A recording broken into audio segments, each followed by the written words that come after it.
આજે આપણે બનાવીશું પરંપરાગત અને સ્વાદમાં સુપર ટેસ્ટી એવો ગોળવાળો ઘઉંનો ખીચડો.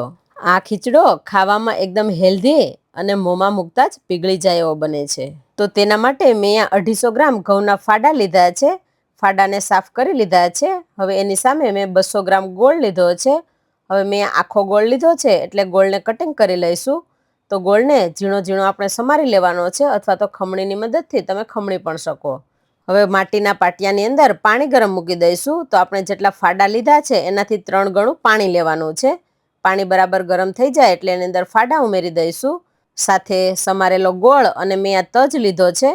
તો તજનો મોટો ટુકડો છે એના નાના ટુકડા કરી અને ઉમેરી દઈશું. એની સુગંધ ખીચડાની અંદર ખૂબ જ સરસ આવે છે. હવે 3 ચમચી જેટલું દેશી ઘી ઉમેરી દઈશું. આ ગોળવાળા ખીચડાની અંદર દેશી ઘી અને તજની સુગંધ એકદમ સરસ આવશે.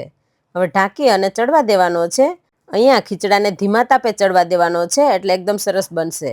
તો અહીંયા પાણી ધીમે ધીમે બળતું જાય છે અને આ રીતનો ખીચડો થઈ ગયો છે. હવે થોડી વાર ઢાંકી દઈશું.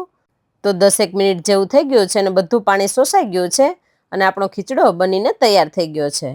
પરંપરાગત ગળ્યો અને ટેસ્ટી ઘઉંનો ખીચડો બનીને તૈયાર છે.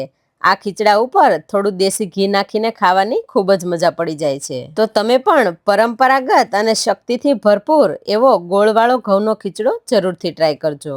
Thank you.